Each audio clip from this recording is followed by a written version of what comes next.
Hey, salut à tous, c'est Adam Bros et bienvenue dans cette toute nouvelle vidéo du concept qui n'a toujours pas de nom. Bon, d'habitude, sur cette chaîne, on parle pas de politique à proprement parler. Quand j'en parle, c'est toujours de manière un peu indirecte, ou en tout cas c'est très lié à la pop culture, et je parle plus de phénomènes sociaux plutôt que de politique en elle-même. Même si d'ailleurs, je reçois beaucoup de messages de gens qui parfois me demandent de parler de politique, je vous avoue que je comprends pas pourquoi c'est pas du tout le thème de ma chaîne. Mais évidemment, toute règle a son exception, et son exception c'est aujourd'hui, puisqu'effectivement, dimanche dernier, une vidéo avec McFly et Carlito en compagnie du président de la République Emmanuel Macron est sortie sur leur chaîne YouTube et a fait beaucoup parler. Donc forcément, tout le monde en a parlé, tout le monde a donné son avis dessus, il y a eu à peu près tout et n'importe quoi qui a été dit dessus, parfois même avant que la vidéo elle sorte, et donc je me suis dit que puisque c'est mon domaine d'étude, les sciences politiques, que je m'intéresse à la communication, particulièrement à la communication politique, et que c'est un peu lié aux influenceurs, et bah pourquoi pas vous donner le fruit de mes recherches sur le sujet. Donc vous verrez, moi je ne considère pas que cette vidéo est particulièrement une mauvaise chose, mais je comprends tout à fait que certaines personnes le pensent,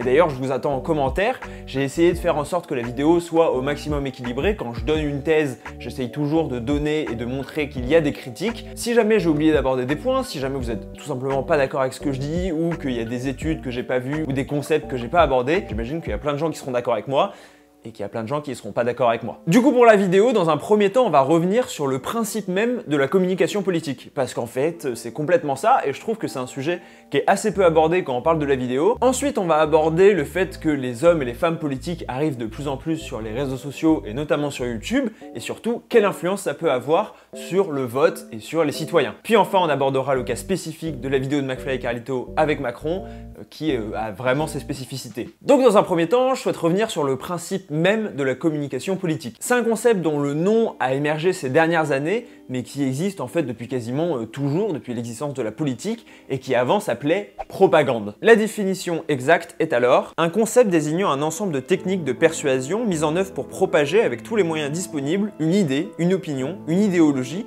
ou une doctrine, et stimuler l'adoption de comportements au sein d'un public cible. Donc en fait, dire qu'Emmanuel Macron fait de la propagande lorsqu'il pousse les influenceurs à faire une chanson sur les gestes barrières, et bah c'est littéralement vrai, si on prend la première définition. Mais on le sait tous, propagande c'est un terme qui est connoté très négativement et qui renvoie au régime totalitaire du XXe siècle, et c'est pour ça que c'est très peu utilisé, ou alors quand c'est utilisé, c'est pour dénoncer. Mais pour cette vidéo, on utilisera plutôt l'expression communication politique. Mais ça revient à peu près en même en fait. La communication politique, elle est née aux États-Unis où en fait l'opinion publique a pris une place très importante très tôt. C'est ce que Tocqueville appelle la tyrannie de la majorité dans son livre De la démocratie en Amérique, ou même l'auteur britannique James Bryce appelle le gouvernement de l'opinion publique dans son œuvre qui date de 1888. Le développement de la presse et plus tard du marketing vont faire que ce phénomène va prendre de plus en plus de place dans la politique, aux États-Unis en premier lieu. Et donc la communication politique, ça va devenir quelque chose de très important. On l'a vu nous par exemple avec la crise sanitaire et les messages parfois contradictoires du gouvernement qui faisaient en fonction des infos qu'ils avaient sur le virus et qu'ils n'avaient pas, et du coup qui a semé le trouble chez une bonne partie de la population.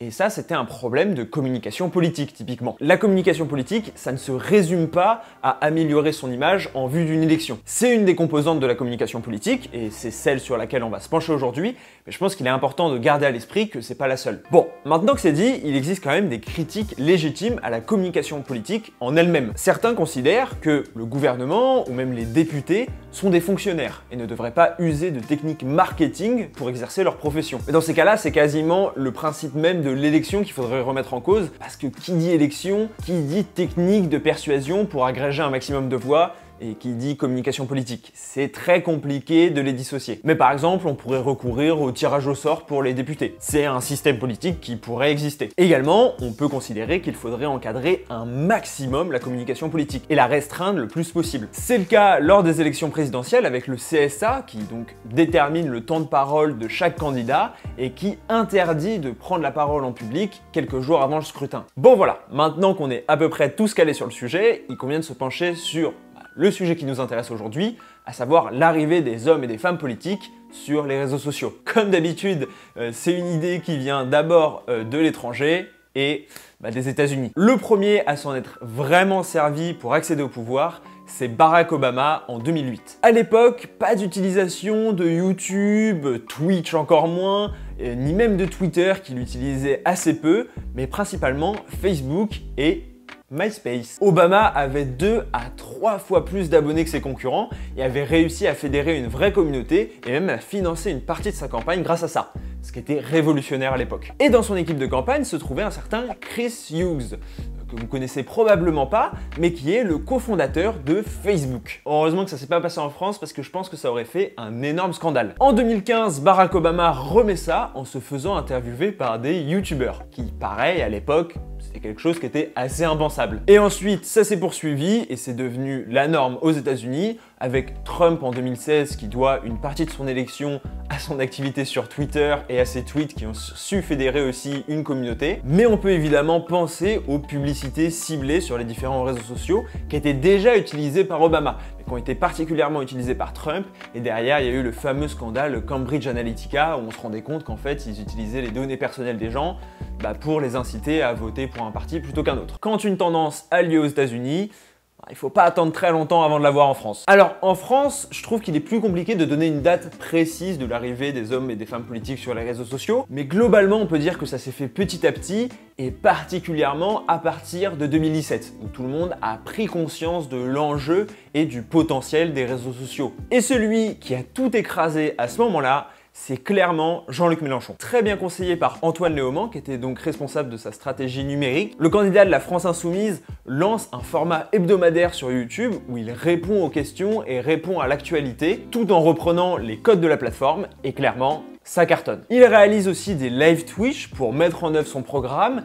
et est très actif sur les différents réseaux sociaux. D'ailleurs, ça continue encore aujourd'hui, c'est un des premiers à s'être lancé sur TikTok. Il y a une véritable envie de communiquer par le biais des réseaux sociaux. Pour des candidats de l'opposition qui critiquent aussi énormément les médias traditionnels comme la télé, la radio, pouvoir se permettre d'avoir un média où il n'y a aucune intermédiation, c'est-à-dire qu'il s'exprime directement, et forcément, ça représente un avantage énorme. Je me souviens qu'il y a même un jeu Jean-Luc Mélenchon qui avait été créé en 2017 et qu'il avait relayé sur les réseaux sociaux. Et donc il est difficile d'évaluer clairement quelle incidence et quelle influence ça a eu sur le vote, mais cette stratégie n'est peut-être pas complètement étrangère à son très bon score en 2017. Surtout que d'autres s'y sont bien cassés les dents. À commencer par Emmanuel Macron, dont la chaîne YouTube, assez peu régulière, n'avait pas réussi à rencontrer le succès escompté. Ou même Florian Philippot qui avait tenté sans grand succès de reprendre les codes de YouTube et particulièrement les codes du forum 1825 pour draguer des électeurs et qui avait reçu des retours très négatifs et dont les vidéos avaient bidé. Je pourrais aussi citer François Asselineau, que vous connaissez même pas à mon avis si vous vous intéressez pas à la politique, mais dont les soutiens étaient omniprésents sur internet juste avant les élections, pour au final faire un score assez décevant. Ce qui montre bien qu'il y a vraiment une bulle sur internet qui n'est pas du tout représentatif de la réalité. Mais tout ça, finalement, c'était que les prémices d'un mouvement, qui aujourd'hui est beaucoup plus avancé. Depuis 2-3 ans, le gouvernement a clairement décidé d'investir les réseaux sociaux. Et pour cela, ils se sont pas mal appuyés sur de nombreux influenceurs. On peut évidemment penser à Gabriel Attal, le porte-parole du gouvernement, qui n'était pas à ce moment-là, où je suis pas sûr, mais bref, qui avait fait une vidéo avec Thibaut InShape à propos du SNU. Ou même qui réalise régulièrement des lives Instagram où des influenceurs lui posent des questions. Et là intervient une première critique, c'est l'utilisation des influenceurs comme relais de parole. Même si c'est de manière indirecte, puisqu'en l'occurrence c'est souvent une interview où ils répondent aux questions des influenceurs. En France, on l'avait déjà vu avec Absol qui avait interviewé Jean-Luc Mélenchon. Mais c'était pas exactement pareil parce que Absol avait demandé, il me semble, à Jean-Luc Mélenchon de l'interviewer. Mais globalement, encore une fois, on avait une collusion entre un influenceur et un homme politique. Sachant que je considère Hugo Décrypte plus comme un journaliste qu'un influenceur, c'est pour ça que je prends pas en compte son interview d'Emmanuel Macron par exemple, ou la fois où il a passé une journée avec le Premier ministre. Personnellement, et ça pour le coup c'est vraiment mon avis, je tends à considérer que chaque influenceur est un média à part entière, qui se sert des plateformes pour diffuser. Et donc, dans cette optique, il m'apparaît pas particulièrement choquant qu'un membre du gouvernement élu soit interviewé sur un de ces médias, à savoir un influenceur. Et pour impliquer les jeunes dans la politique actuelle, ne serait-ce que pour poser des questions ou pour être au courant de ce qui se passe, Et bah je pense que les influenceurs sont aujourd'hui le meilleur relais. Ce qui pose question aussi, c'est le financement. Parce qu'on sait que par exemple, Thibaut InShape a été rémunéré pour la vidéo du SNU, et donc c'était un placement de produit. Et là, comme d'habitude, ça pose question de la différence entre le placement de produit et la pub. Parce que des pubs gouvernementales, il me semble que ça existe, ça a toujours existé. Mais là, ce qui peut poser problème, c'est que ça paraît un peu flou, il y a des gens qui voient pas vraiment la différence. Mais donc globalement, on sent une envie et une volonté du gouvernement de communiquer sur Internet. Et cela bien avant la volonté d'Emmanuel Macron de lancer sa campagne pour les présidentielles 2022. Quand Gabriel Attal faisait la vidéo avec Thibaut InShape sur le SNU ou faisait ses lives Instagram, je pense pas que c'était dans l'optique de la réélection d'Emmanuel Macron en 2022. Mais surtout, le gouvernement est loin d'être le seul. Par exemple, en ce moment, il y a Raphaël Glucksmann qui cartonne sur Instagram avec ses posts qui sont faits pour la plateforme et pensés pour être partagés et partageables en stories. Pour autant, quelle est la véritable influence de cette communication ?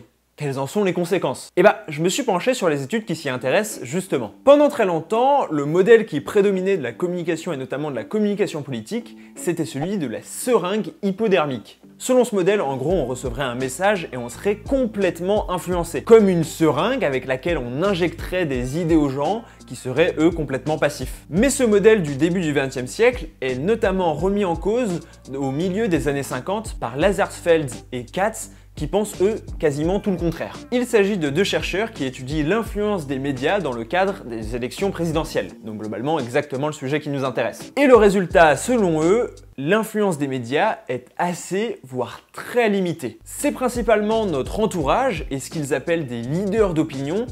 C'est pas des influenceurs, c'est des gens vraiment proches de nous pour le coup, qui font partie de notre groupe social, qui influenceraient notre vote. Pour autant, cela ne veut pas dire que l'impact des médias est inexistant, c'est pas du tout ce qu'ils concluent, mais que globalement sur le vote, ça se ressent assez peu. D'ailleurs, cette vision, elle est critiquée par Breton et Prolux, qui considèrent que l'étude de Lazarsfeld et Katz est pas mal lacunaire et se concentre trop sur le court terme et sur des messages assez simples. Selon eux, il faudrait avoir une vision plus globale. Mais globalement, ça montre qu'on est loin d'une vision binaire avec soit des médias et donc de la communication politique qui influencerait pas du tout sur le vote, ou alors de l'autre côté, de la communication politique qui pourrait quasiment changer le vote, ne serait-ce que grâce à un coup de communication réussi. C'est ni l'un ni l'autre en fait. Mais la vraie question de cette vidéo, c'est justement qu'en est-il du cas de McFly et Carlito et d'Emmanuel Macron. Bon, tout d'abord, même si on a vu qu'il ne s'agissait pas à proprement parler d'une première en France, parce que les politiques ils sont là depuis longtemps sur YouTube, ils ont déjà été invités, ils ont déjà invité des influenceurs.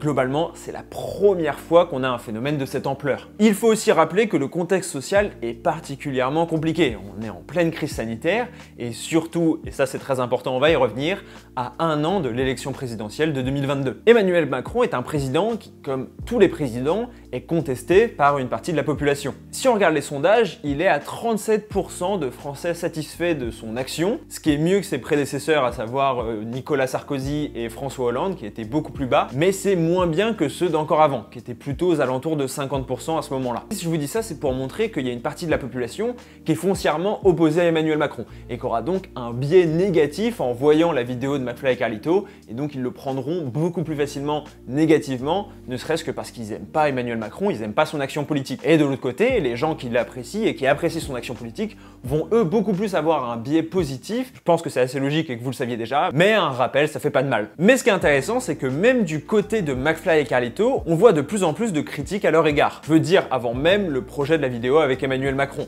sur le fait que ça soit trop forcé, qu'ils rigolent trop, qui se mettent trop souvent nus. Des critiques qui étaient beaucoup moins présentes il y a 2-3 ans. Et donc en fait, on est face à un featuring, une collaboration entre deux figures très populaires dans leur domaine, mais aussi très contestées. Et donc, vu qu'ils sont loin de faire l'unanimité avant même l'idée de cette collaboration, c'est sûr que ça va faire parler. Mais globalement, ce qui fait le plus parler, je pense, c'est le statut d'Emmanuel Macron. Parce que si actuellement il est président de la République, il y a de grandes chances que dans 8 mois, il soit candidat à l'élection présidentielle. Et là, c'est plus du tout pareil. Parce qu'effectivement, en partant du postulat qu'il est candidat à l'élection présidentielle, on peut se dire qu'il ne devrait pas participer à une vidéo avec McFly et Carlito, que McFly et Carlito n'auraient pas accepté avec un autre candidat, que son temps de parole n'est pas décompté et qu'il bénéficie donc de privilèges. Sauf qu'à l'heure où je vous parle, Emmanuel Macron n'est pas officiellement candidat. Et donc, c'est compliqué de lui faire un procès d'intention sur le fait qu'il risque très probablement d'être candidat. Et de même, la campagne pour l'élection présidentielle de 2022 n'a absolument pas commencé. Et le décompte du temps de parole ne commencera qu'en mars 2022, il me semble. Et donc, la frontière entre président et candidat, elle est assez floue à ce moment-là. Et c'était déjà le cas pour Nicolas Sarkozy en fin de mandat. Et c'est aussi le problème du quinquennat, c'est qu'en fait, on est quasiment sûr qu'il y a un an où on ne sait pas trop si ça sera un candidat ou si ça sera le président actuel. Et donc, toutes les mesures qui sont prises, c'est compliqué de savoir les apprécier en fonction de est-ce que c'est fait dans un but de réélection ou est-ce que c'est fait parce que il est président et donc faut qu'il fasse des choses. Et ça, globalement, c'est à l'appréciation de chacun, et encore une fois, ça va beaucoup dépendre de votre avis politique. Pour ce qui est de la vidéo en elle-même, je pense que c'est à peu près ce à quoi on pouvait s'attendre, ni plus ni moins. McFly et Carlito étaient un peu plus sages que d'habitude, mais pas coincés pour autant, et Emmanuel Macron l'opposé, il était un peu moins coincé que d'habitude. Il a également mis en avant son amour du foot, le fait qu'il appelle Kylian Mbappé, clairement pour établir un lien de confiance avec les gens en disant « Regardez, je suis cool, j'aime le foot, je suis comme vous, j'appelle Mbappé, j'aime bien Mbappé ». C'était des grosses ficelles, ça peut marcher auprès des plus jeunes. Pareil, on peut relever le moment où McFly dit à Emmanuel Macron qu'il n'a pas voté pour lui au premier tour des élections présidentielles de 2017, qui est selon moi une manière indirecte de se dédouaner en disant « Non mais regardez, on n'a pas fait ça pour lui faire sa com, on n'est pas des soutiens d'Emmanuel Macron, on n'a pas voté pour lui ». Mais clairement, si on compare à la participation de Jean Castex à une interview avec Samuel Etienne sur Twitch, on voit clairement la différence. Et je pense que l'équipe de communication d'Emmanuel Macron a appris de ses erreurs, parce que Jean Castex était venu sur Twitch répondre aux questions de Samuel Etienne, et s'était comporté comme s'il était à la télévision. Et ça n'avait pas du tout plu, et ça n'avait pas très bien marché. Alors que là, beaucoup mieux. D'ailleurs, la vidéo a été plutôt bien reçue. Alors au-delà du nombre de vues qui est assez hallucinant, mais en même temps on pouvait s'y attendre, je veux dire au niveau des pouces, quand même plutôt très positif. Même moi je m'attendais pas à ce que ça soit autant. Même si il y a eu effectivement une très forte opposition sur les réseaux sociaux de beaucoup de personnalités, de aussi beaucoup d'influenceurs. Mais je m'attendais à ce que ça soit encore plus contesté personnellement. Donc on peut dire que c'est plutôt un pari réussi pour la communication d'Emmanuel Macron. Surtout en prenant en compte que ça aurait pu être un fiasco total si ça avait été ne serait-ce qu'un petit peu gênant. Bon, il est temps de passer à la conclusion et de déterminer quelles seront vraiment les influences directes de ce coup de communication. Personnellement, et vu ce que j'ai lu, je pense que la vidéo d'Emmanuel Macron et de McFly et Carlito aura une influence électorale très limitée. Mais elle ouvre une boîte de Pandore. Pour moi, il est naïf de penser que la vidéo est du pur divertissement et n'aura aucune incidence. Hugo Décrypte a parlé, il me semble, d'heuristique d'affect, et c'est à peu près ça. Globalement, en fait, ça va améliorer l'image du président auprès des plus jeunes notamment, et auprès des gens qui sont pas vraiment très politisés. Parce que si jamais vous êtes assez politisé et vous avez un avis clair déjà sur la question, il y a très peu de chances que cette vidéo vous ait fait changer d'avis. Bon, surtout qu'Emmanuel Macron a l'air de pas mal cibler les jeunes dernièrement. On sait que ça a été une faille pendant très longtemps, où en fait son électorat était plus vieux qu'on le pensait. Il a l'air d'essayer de rattraper son retard avec le Pass Culture qui vient d'être lancé en même temps, le fait qu'il ait fait des petites stories aussi pour faire la promo du Pass Culture, le fait aussi que son équipe passe son temps à mettre des commentaires sur TikTok aussi. Apparemment ça marche très bien auprès des jeunes.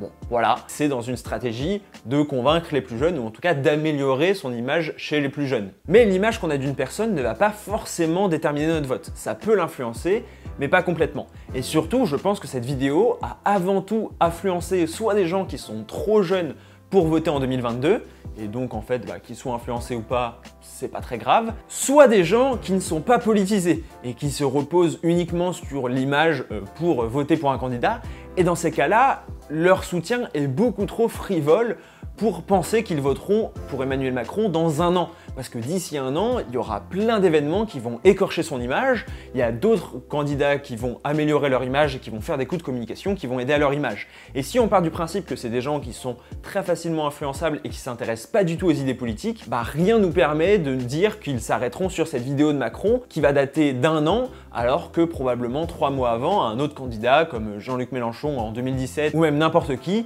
pourra faire un excellent coup de communication et avoir une super image. Il ne faut pas oublier qu'à un an de l'élection, dans l'histoire, aucun sondage n'a jamais réussi à prédire le résultat final. Parce que la vie de beaucoup de gens est bien trop volatile. Donc pour moi, le résultat électoral sera mince, voire inexistant. Mais là où c'est intéressant, encore une fois, c'est au niveau de la communication. La raison pour laquelle McFly et Carlito ont accepté de faire cette vidéo, selon moi, c'est parce que déjà, ça va faire des vues, ils le savaient, et d'ailleurs, les 3 vidéos ont fait énormément de vues, mais aussi parce que ça représente une institutionnalisation pour les youtubeurs qui est super importante. On en a beaucoup parlé sur la chaîne. Les youtubeurs ont pendant très longtemps été un peu rejetés et été vus un peu comme des clowns de service, et là, c'est tout le contraire. Ils sont littéralement reconnus reconnu par le président de la République comme le média de la jeunesse. Personnellement, je vois cette vidéo comme un aveu d'échec de la classe politique, qui, hormis quelques exceptions comme Jean-Luc Mélenchon ou même Raphaël Glucksmann dernièrement, a quasiment toujours échoué à s'imposer sur les réseaux sociaux. Tout simplement parce qu'il n'en acceptait pas les codes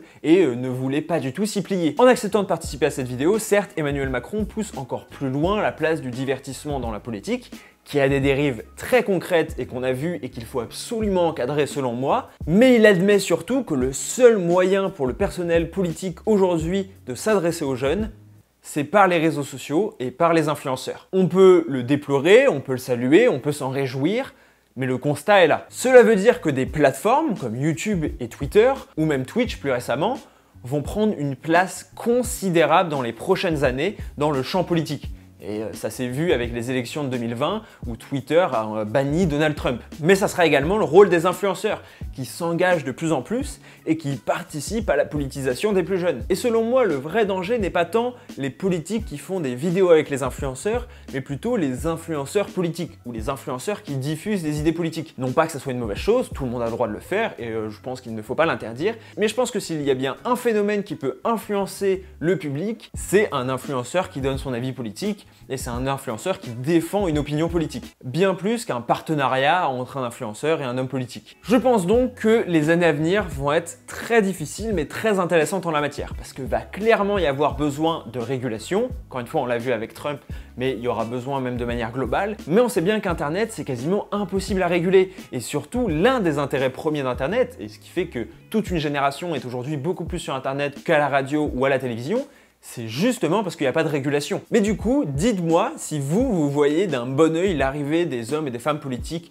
sur les réseaux sociaux, sur YouTube. Qu'est-ce que vous avez pensé de la vidéo d'Emmanuel Macron avec McFly et Carlito? Est-ce que vous pensez que c'était un coup de communication, c'était bien joué, voilà? Ou est-ce qu'au contraire, vous pensez que c'est un vrai problème démocratique? Est-ce que vous pensez que ça va vraiment influencer des jeunes qui vont voter l'année prochaine pour Emmanuel Macron parce qu'ils l'ont trouvé cool dans cette vidéo? Personnellement, je pense que c'est pas une mauvaise chose que les politiques s'investissent enfin sur les réseaux sociaux, tout simplement parce que ça peut permettre aussi une politisation des plus jeunes qui sont déjà politisés mais qui peuvent là s'intéresser un peu au champ politique, et ça montre pour une fois que le personnel politique s'intéresse aussi à la jeunesse et aux outils de la jeunesse. Mais le fait que ce soit les hommes et les femmes politiques qui soient obligés de venir sur les réseaux sociaux pour draguer la jeunesse, je pense que c'est déjà une victoire très importante pour Internet qu'il ne faut pas sous-estimer. En tout cas, n'hésitez pas à lâcher un énorme pouce bleu, j'espère que cette grosse vidéo vous a plu. Elle m'a pris pas mal de temps en termes de recherche, en termes d'écriture.